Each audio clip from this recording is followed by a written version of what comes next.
And look, I'm really delighted to be introducing the next session. I'm to invite Marvin Rees, Baron Rees of Easton, to the stage to talk to us about how can the government increase private sector collaboration to fund net zero. So, Marvin, if you'd like to come and join me, have a seat wherever you like, I will come and sit with you. So, Marvin, former Mayor of Bristol, Marvin Rees was created a life peer just in February this year, just last month. So I think congratulations are still in order. And I have to say, Marvin, both congratulations, but I'm really delighted to see you there. Thank you. It's good to have your voice in that place. And while Mayor of Bristol, you showed your real commitment to the net zero agenda in many ways. Perhaps most relevant to today's topic, you played a pivotal role in advancing Bristol's energy infrastructure by attracting substantial private sector investment to decarbonise the city's energy network. The Bristol City Leap partnership with Ameresco, which was a really innovative approach which has become something of a model for other cities aiming to achieve net zero emissions. So you're really well placed to speak to us today from experience. And so I'll have a number of questions, and then I really am hopeful that we will have questions either in the room or on Slido. So hopefully we will leave time for that, but we only have till 12:30. So I'd like to start, Marvin, if I could, by asking you, first of all, to have any introductory remarks, but then asking you, what do you see as the major challenges in working together to achieve the net zero transition? I think the first challenge is working out who needs to work together, right? And I just put my little list together.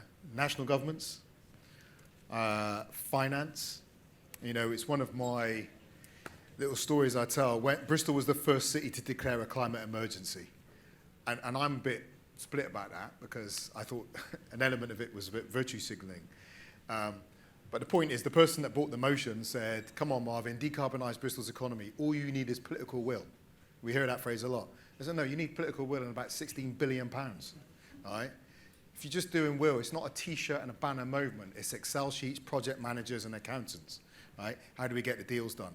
So we need finance. We need place leaders because stuff doesn't happen in an abstract. You need local authorities. I have a heavy emphasis towards cities. It doesn't mean I'm not talking about towns and villages. It just means there are these things called cities where most people live nowadays. Around the world, generate about 80%, 75% of our emissions. So we need to decarbonise them. And Mark Apsey's here as well. We did our City Leap deal. Emphasises we need engineers, right? Finance, places, and the people with the technical knowledge to rebuild the systems that underpin the lives that we live. I'll add one more in there as well, and it's the electorate. And it's a point I make often as well. Never underestimate the potential of very small politics to get in the way of very big delivery. If we do not communicate the transition in terms that people understand, will not cost them money, and again, one of the perversities of climate change is the poorest and most marginalised. You get hit first and hardest, but they're also most vulnerable to be negatively impacted by the restructuring we need to go through. So unless we safeguard that with a just transition, we could end up losing the dressing room, losing a democratic mandate to move at the pace and scale we have to move. And that turns itself up maybe in the election of climate-denying political leaders. So thinking who needs to be working together and also thinking about carrying the electorate or the community with you, it really underscores the importance of local leadership. And you were one of the driving forces behind the establishment of 3CI, the UK Cities Climate Investment Commission, which we launched. I think I can say we because I was on an early panel with you up in Glasgow, though I had a different hat on at that point at the Glasgow COP. But tell me about the impetus behind 3CI. What role have they played, and how important, in your view, is that alliance that they represent? I'll just say something about language, first of all, that I became sensitive to as a mayor. And this isn't splitting hairs, but I really stopped using the word local because I sensed that when we started talking about local politics, national politicians saw it as second-tier political leadership. All right? The brutal reality is, Bristol, I had a £1.2 billion budget and 500,000 people. Not many MPs have that. And so it's really important that for the elevation of the significance of local authorities, city leadership, that we have a reframing of the kind of mentality we have around the importance of local leadership is not second tier. As a former mayor of Freetown said, we should talk about spheres of government, not tiers of government. Local government isn't just there as a means of delivering national policy. There's an element of that. It is democratically elected in and of itself with its own sovereignty, and that's a relationship we need to work out. But what 3CI is important for me, and I got big hands up to Greg Clark, really was the driver behind that. So Greg and I were on a World Economic Forum panel, and we were looking at this issue of cities, right? It's Urban Futures panel. And we identified a number of challenges, right? And I won't necessarily address them all, but namely, the national framework that we're working through is not delivering. And we saw the open letter after COP last year, if you read it, right? COP has been great at coming to declarations, great at developing policy framework, but not necessarily good at getting delivery done, right? And ultimately, this is about delivery, right? We don't solve this by banners and T-shirts and declarations, right? Holes got to be dug, heat networks got to be distributed, homes need to be retrofitted, turbines need to be put up. It's actual delivery. And what we identified with Greg and the others, and that was mayors from the global south, the global north, policy experts, international organizations, was that cities are a vehicle through which you can really drive in on delivery. All right? Great for the politicians, the national leaders and whatever to talk about the frameworks, but you want delivery. So how do we get cities to deliver? Well, I have a challenge in Bristol having the finances to deliver. So if you're Yvonne Aki-Sawyer, the mayor of Freetown, think how much bigger the challenge is for her to have access to the means to get stuff done. So one is we centered cities, and then we identified a number of challenges that there is between making the connection between money that we know is out there, right? Like Mark Carney said back in Glasgow, trillions of dollars circling the world looking for somewhere to land, cannot find other places to land. And I'll probably misremember this list a bit, but there was a lack of bankable programs of work.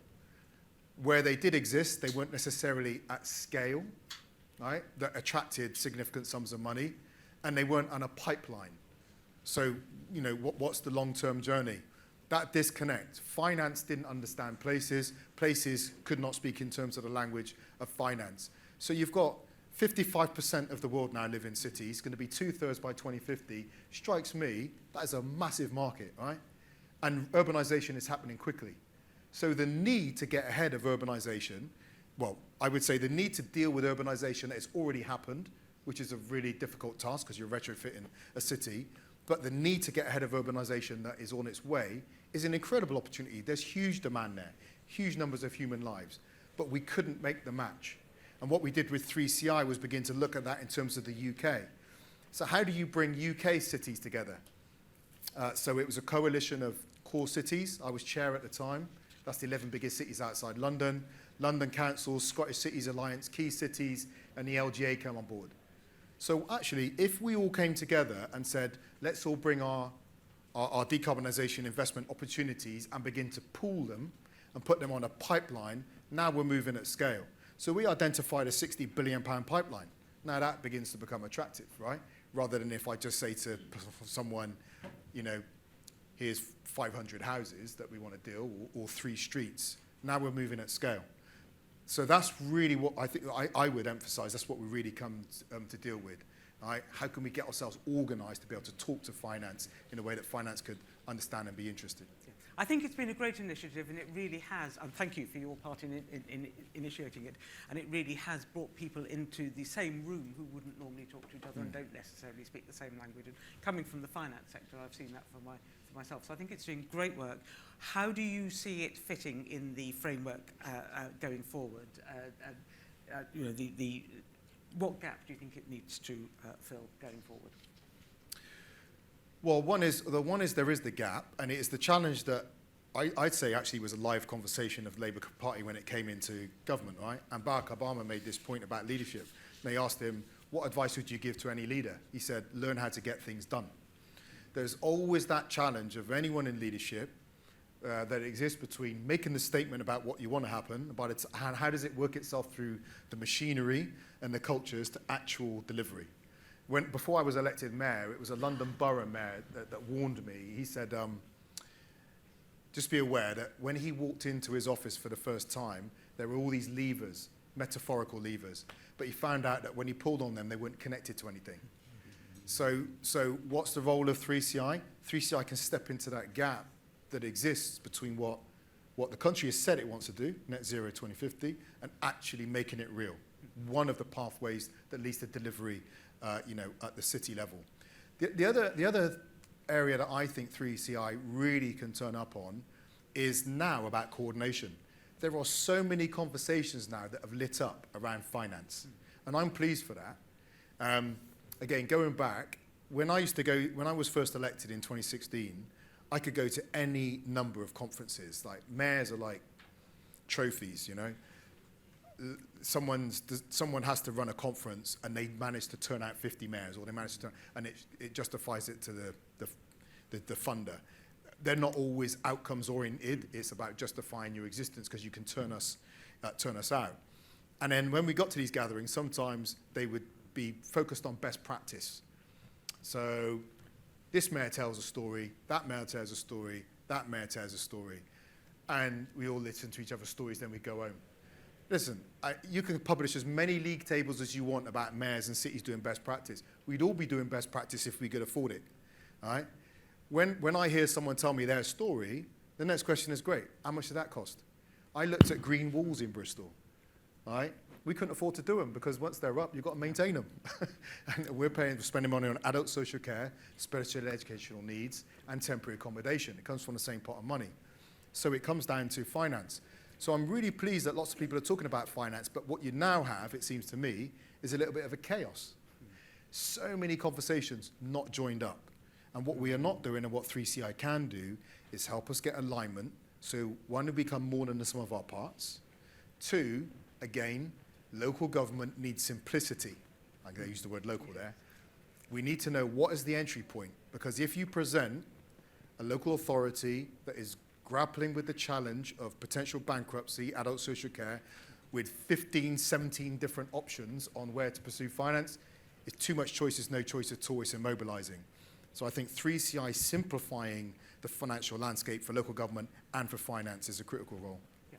That's great. What I'm now going to ask you stems partly from the questions I'm getting coming through on Slido. I'm going to ask you why investing in net zero now is such an imperative for the public and private sector, and in answering that, the questions are tackling the finite amount of resources which UK government has, and you've also just spoken about the challenges which I still haven't got your new terminology, but the city tier. I just use cities. Yeah. The city tier of government is and risk the ire of towns all over the world. Yeah. The city tier. We all have finite resources, and it's very clear at national level at the moment. National government is skittish on any increases in national debt. There are all sorts of other challenges. So why is investing in net zero now such an imperative? Well, I mean, there's obviously the case for the planet. I mean, we have a responsibility to take care of it. There's the political consequences of not taking care of the planet. I'm a chair. I was one of the founding members. But I'm an ongoing chair of something called the Mayors Migration Council. And that's a collection of mayors around the world looking at how we create not just a human, but a sensible framework around people movement. We're facing a prospect, the numbers vary a lot, but potentially 500 million climate displaced people by 2050 if we don't do it. That will have massive political consequences when you look at the predatory politics that's around, not just for those individuals who are left in limbo, but I think for the health of our own democracy, because we can see the kind of toxic politics that kind of political instability is giving rise to. But I also think, again, when you think about how a more chaotic world will undermine stability and undermine the conditions for good business. Again, we're seeing this, right? We've had this chaotic anti-trade. There are issues about free trade and all that, social justice, but we've seen that, right? It's not been good for the economy. So actually it's in our own enlightened self-interest. But I also think, and listen, I'm not a finance person, I don't come from the world of finance, but it strikes me that the sooner we move in building the kinds of vehicles that can coordinate public finance to enable private finance, the better position we'll be able to be to make sure that those are genuine investments that produce a return. Yeah. Rather than waiting for crisis and then we're reacting and we've lost the opportunity to shape the market in a way that actually works for business and for government. So sooner is better than later. Yeah. I have to say it feels wrong to have to ask the question, why is it a priority now? And one of the other questions points out that this room is not full, and it ought to be full because we need to be accelerating our action towards net zero rather than putting back on it. And sitting here in the finance centre, are there any insurers in the room? Oh, sure. It's worth, I don't see any insurers, so I can speak about them with impunity because I won't get it wrong. But what I can say is that they are really focused on the climate challenge because they're having to pay for the consequences. Yeah. And, they're not soft-hearted liberals. Well, they may be, but they're doing it for hard business reasons, and we should sit up and pay attention.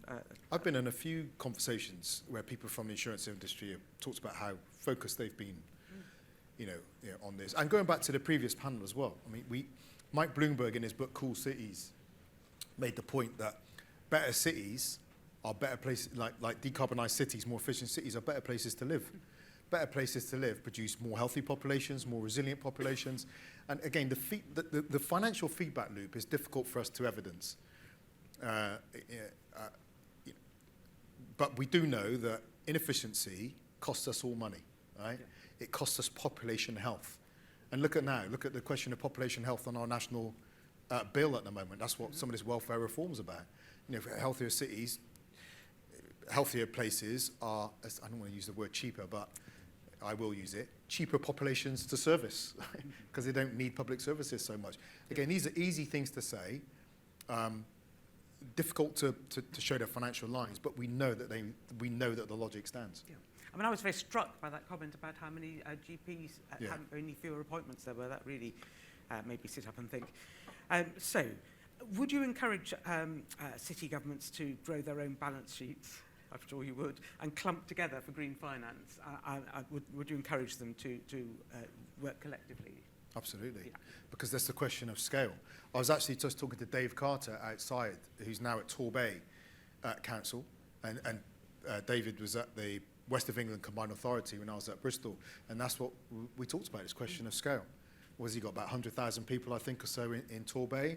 That's good, but if there was an opportunity for them to become the epicenter of a collection of relationships, then suddenly you're talking about more people, more homes, more transport networks, more land that you could give engineers, subject to the right deal, and I'm happy to say more about that in a minute, the opportunity to work with over a longer term, rebuild, redesign, reinvent.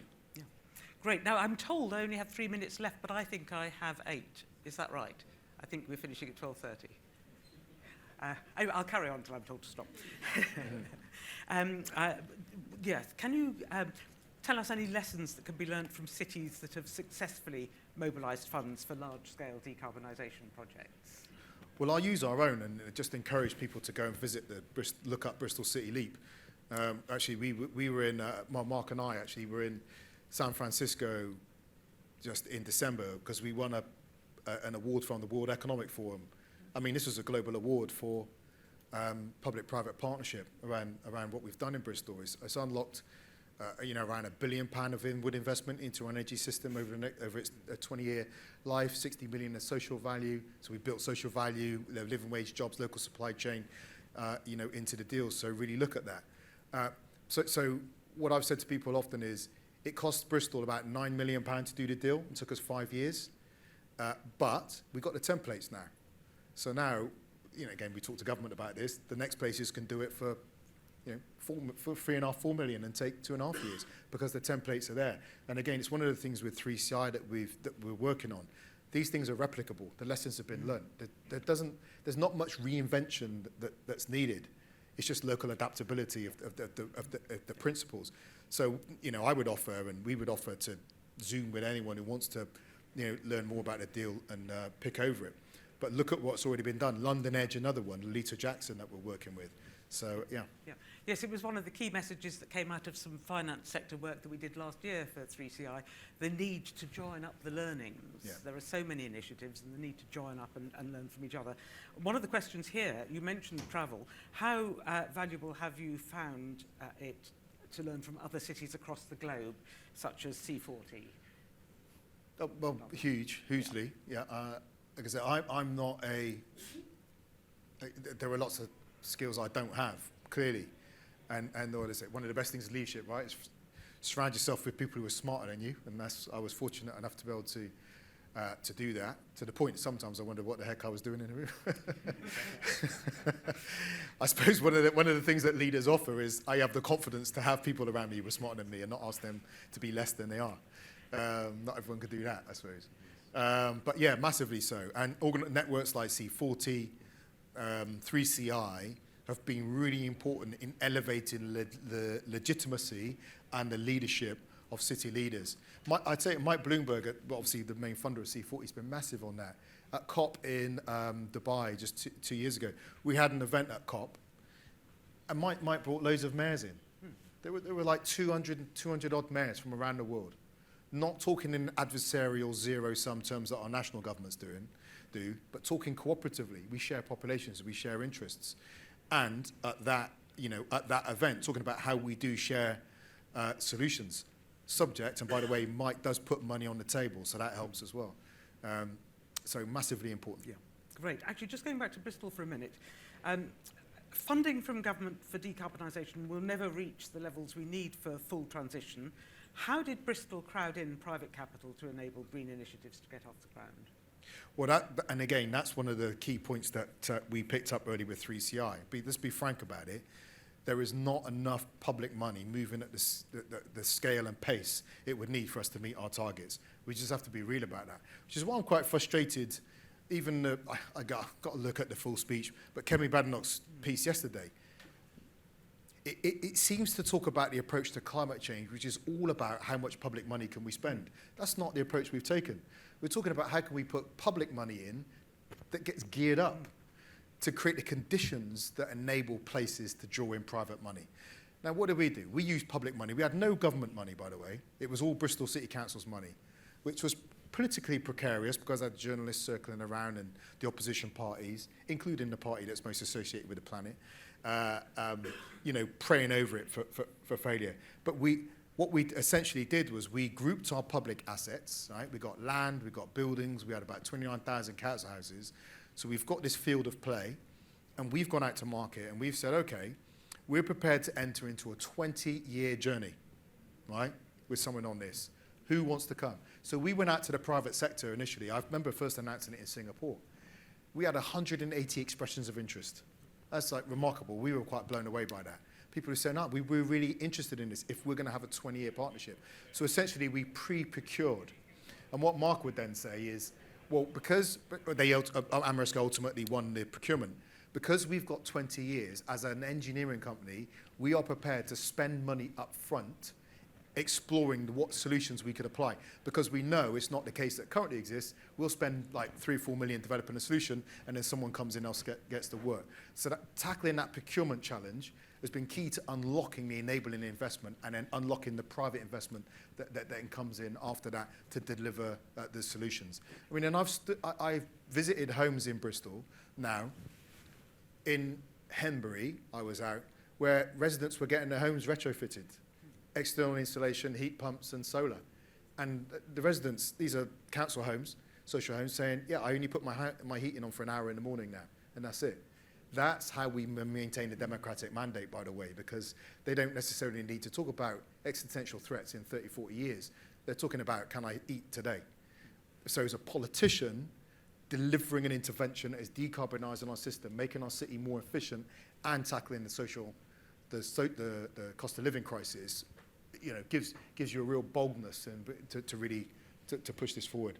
That is, again, that's what we're talking with 3CI. That's replicable. That's what we're offering to other places. That's great. I'm going to ask 2 quick final questions before I hand over to the next session. And the first is, what immediate actions should city governments and private sector partners take to drive momentum in the next 12 months?